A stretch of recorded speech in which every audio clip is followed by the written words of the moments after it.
Sha'Carri Richardson. What to make of Sha'Carri Richardson? So she just ran her 2025 opener in the 100. She finished 4th place running 11.47 seconds behind Brie Rizzo, behind TT Terry, behind Sade McCreath, right? A couple different women finished ahead of her. Probably TT Terry is the more prominent of the names. I think Brie Rizzo has been kind of on the rise in Australia, of course, but you know, for the most part, we're talking about Sha'Carri finishing down in 4th place. And what does this mean? And I'm not even sure exactly what this means. I think there's various different, angles that you can take this from. One of which being that she has the wild card to the World Championships in September. So she doesn't have to worry about anything at this point in May, right? Similar to some other athletes. So her focus, of course, is September. The only thing she has to do is go to USA Championships and be able to, show fitness and then, go on to the World Championships in Tokyo. Now, if she wins a medal, that's a whole other discussion, but banking off of that conversation, this performance doesn't necessarily mean much because she can continue to make some progress as she leads towards September. We're only in the middle of May. But on the flip side, you look at the rest of the landscape of the women's 100 and you see some other top women opening up and running some relatively strong performances, whether that's a Shelly-Ann Fraser-Pryce coming back from injury, running a windy, 10.9, whether that's a Clayton running 10.9 to take down a very competitive field, which included Shelly-Ann Fraser-Pryce, which included Mujinga Kumbunji. All those women were very much in the mix there. Someone like a Julian Alfred, who has been, consistently running some longer distances at 300, 400, and then drops down to 200, runs 21.8 seconds, showing that she's in impeccable form and probably right now still the favorite as we go into the World Championships in Tokyo. You also do have Shericka Jackson. Yes, she hasn't run as fast yet, and she hasn't even run 100 meters yet, but she's showing that she's at least going out there to compete. She's run at the World Relays. She's run, a couple different races in different capacities.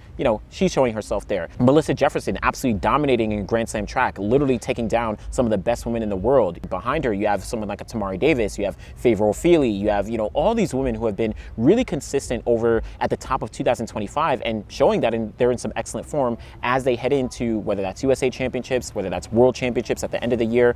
We're starting to see a lot more women dip onto the track. So when it comes to someone like Sha'Carri Richardson, who's the defending world champion, having, opened up her season running an 11.4, the optics of it don't look as great. And that may, bring about some concern for people saying, oh, she's not running as fast. Oh, she should be at this point. Now, I think the tough thing is we don't know how her training is actually going. We don't know, how her training is geared. It's going to be significantly different than someone like a TT Terry or Melissa Jefferson, who's required to qualify to the World Championships through USAs, right? It's also going to be different than someone like a Shelly-Ann Fraser-Pryce, who's at a different age right now, who's in a different space in terms of her career, or even Shericka Jackson, who's coming off injury last year. Sha'Carri Richardson is going to be at a very different place compared to all these women. But we are going to compare her to these women because these are the women that she's going to be racing against. Now, I'm going to give you my top 3 in the women's 100 as we look forward to the 2025 World Championships right now. But as it relates to Sha'Carri, I would say that I would have a slight worry in terms of like where she's at right now. Now, this doesn't mean that she's completely done, or this doesn't mean that I'm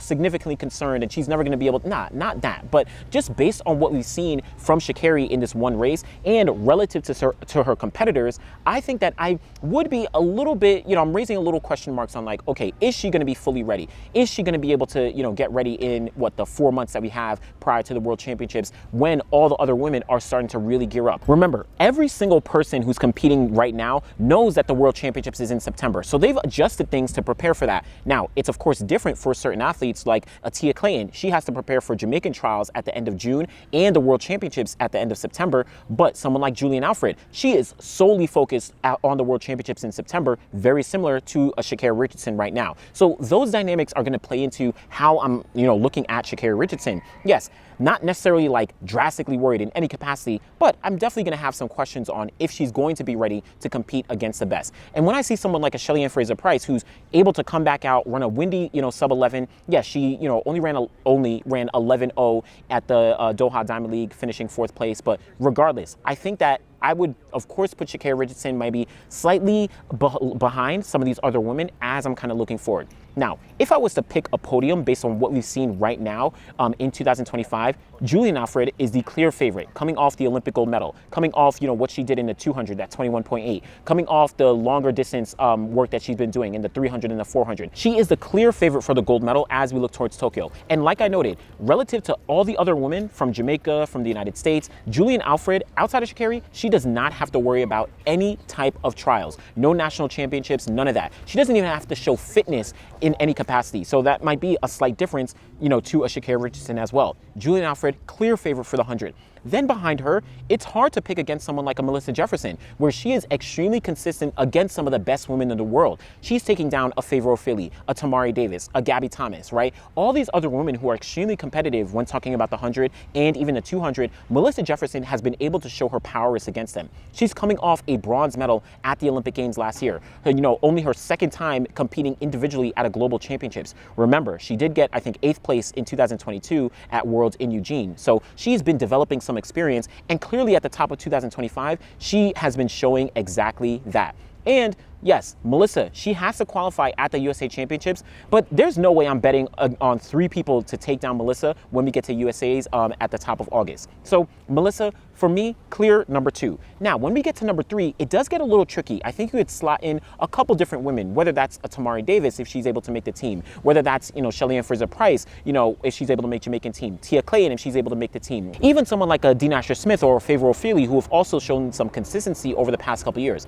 But for me, I'm looking at Clayton as probably the number 3, and I can argue for a higher spot, but I think that Clayton is in a good position based on what we've seen right now to potentially get on the podium. Remember, she finished 7th place at the Olympic Games last year in the 100, and she set a personal best of 10.86 seconds during that season at the Jamaican trials. And she's already run 10.92 seconds, which is the 4th fastest time of her career, already at the top of 2025, taking down a very strong field at the Doha Diamond League. And yes, just like everyone else, she knows that the World Championships are at the end of September, and she has to qualify for the at the Jamaican trials. So she knows what her schedule already looks like heading into this year. So I'm looking at Julian Alfred, Melissa Jefferson, and Clayton as my top 3 based on what we've seen right now in 2025 and coming off the Olympic Games in 2024. But that doesn't mean that things can't change as we progress through the year. Sha'Carri Richardson can go out and run 10.9 seconds in her next race, 10.8 seconds when she gets to Prefontaine, and beat out a very strong field, similar to what she did last year, where,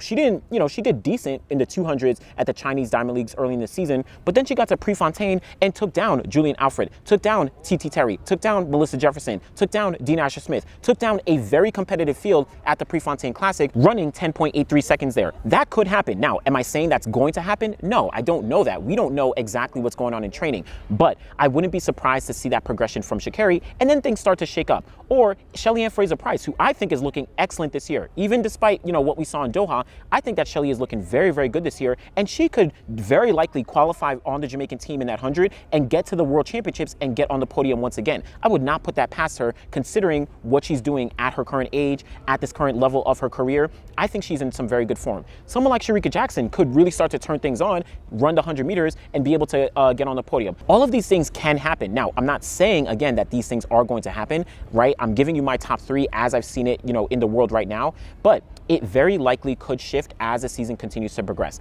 But I'm looking at some other athletes like a Tamari Davis, like a Fraser-Pryce, like a Dinasher Smith. I think some of them are going to start to step things up, and some other women might start to come into the fold. But I do think, at least for me, just based on what we saw from Sha'Carri Richardson, I think it's a very, very good thing that she does have the wild card to the World Championships this year, because the 100 meters is extremely competitive globally and in the United States. It's never a foregone conclusion that someone is going to be able to make the USA team, and it's never a foregone conclusion that someone is going to be able to get on the podium. But the one thing that's true is that Sha'Carri Richardson is extremely talented. We know that she's able to run 10.6. We know that she's able to run 10.7s. We know that she's able to, beat out some of the best women in the world across the board, whether that's, in races on the circuit, in the Diamond League, the Continental Tours, or even when it gets to the World Championships or the Olympic Games as well. She is one of the best, and we can't take that away from her. But I think it's also okay in parallel to say that maybe there's some questions on what she's going to be able to do as we go forward. Like I said, she has a wild card to the World Championship, so we'll see how things actually do progress, but it'll be interesting to see how the world of sprinting